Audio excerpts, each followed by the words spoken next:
ఈరోజు ఖమ్మం నడిబొడ్డులో జరిగిన అత్యాచారం ఏదైతే ఉందో 12 సంవత్సరాల మైనర్ బాలిక మీద జరిగిన అత్యాచారం ఏదైతే ఉందో ఒక కామాంధుడు మహమ్మద్ గౌస్ పాషా అనే వ్యక్తి అతను ఇంతకు ముందు నేర చరిత్ర కూడా ఉందనేది ఒకటి వినపడుతుంది మనకి. అతను ఒక కిడ్నాప్ కేసు కూడా ఉందనేది వినపడుతుంది.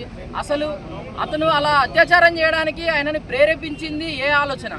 అసలు అలాంటి ఆలోచన అతనికి ఎలా కలిగింది? ఆయన వయసు చూసుకుంటే 50 సంవత్సరాలు పైబడిన వాడు, పాప వయసు వచ్చేసి 12 సంవత్సరాలు. అంటే ఒక మనవరాలి వయసు ఉన్న పాప మీద అలాంటి ఆలోచన రావడానికి కారణం ఏంటంటే వాడి మానసిక స్థితి ఏంది, ఎంత పైశాచికత్వంతో, ఎంత కర్కశంగా వాడు అలా చేస్తుంటాడు. వాడు చేసిన తప్పు కప్పిపుచ్చుకోవడానికి ఒక పాపని 3 అంతస్తుల బిల్డింగ్ నుంచి కిందకి ఎత్తేసాడంటే అంటే వాడి తర్వాత నన్ను ఎవరు ఏం చేయలేరు అనే ధైర్యం వాడికి ఉన్నది కాబట్టి వాడంతా దారుణానికి వాడు ఒడిగట్టిండు. ఇంకో విషయం చూసుకుంటే జరిగిన 3 రోజుల తర్వాతకి ఇది వెలుగులోకి వచ్చింది.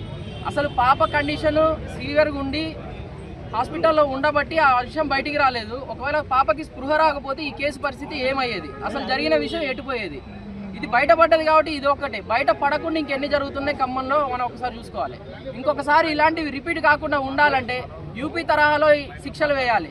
వాడిని బహిరంగంగా ఉరిదీయడం అన్నా చేయాలి. లేదంటే మొన్న హైదరాబాద్లో జరిగిన రేప్ కేసుకి, ప్రియాంక రెడ్డి రేప్ కేసుకి ఎలా అయితే ఎన్కౌంటర్ చేశారో వీడిని కూడా ఎన్కౌంటర్ చేస్తే ఇంకొకసారి ఇలాంటి రిపీట్ కాకుండా ఉంటాయని ఒకడైనా చేయాలన్నా కానీ వాడి వెన్నులో వణుకు పుట్టేలా వీడి తీర్పు ఉండాలి.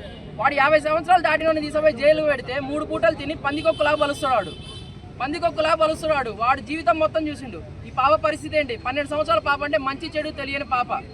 ఆ పాపకి అసలు ఏం తెలియదు. తెలియని పాపను అలా చేసిన అంటే ఎంత జీవితం చూడాల్సిన పాప, స్కూల్కి వెళ్ళాల్సిన పాప మళ్ళీ బ్యాగ్ వేసుకొని స్కూల్కి వెళ్ళగలుగుతుందా? వెన్నుముక్క డ్యామేజ్ అయింది అమ్మాయిది, కాలు చేతులు ఇరినాయి, పక్కటెముకలు ఇరినాయి. అమ్మాయి ఆరోగ్య పరిస్థితి ఏంటిది? చిన్నప్పుడే ఇలాంటి ట్రామాకి గురైనప్పుడు లైఫ్ లాంగ్ అమ్మాయిని అది వెంటాడుతుంది. అది పక్కన పెట్టేస్తే అమ్మాయికి ఎక్స్గ్రేషియా ఇప్పించాలనేది మన డిమాండ్. బట్ నేను అనేది ఏంటంటే మనం అందరం కలిసి డిమాండ్ చేయాల్సింది ఏంటంటే దారుణానికి ఒడిగట్టింది వాడు కాబట్టి వాడి ఆస్తులు జప్తు చేయాలి. వాడి ఆస్తులు జప్తు చేసి వాడి ఆస్తులు ఏవైతే ఉన్నాయో వాడి పేరు మీద ఎంత ఆస్తి ఉందో అది మొత్తం అమ్మాయి పేరు మీదకి వచ్చేలాగా చూడాలి. ఎందుకంటే దారుణం చేసింది వాడు. సరే గవర్నమెంట్ దీనికి బాధ్యత వహించాలి. కానీ వాడి ఆస్తులు ఎప్పుడైతే జప్తు చేసి అమ్మాయికి ఇస్తో ఇంకొకడు ఆ దారుణానికి ఒడిగట్టకుండా చూస్తాడు. అదేవిధంగా ఖచ్చితంగా ఇలాంటి వాడిని ఎన్కౌంటర్ చేస్తేనే అవి రిపీట్ కాకుండా చూసుకుంటాయని చెప్పేసి నా ఆలోచన.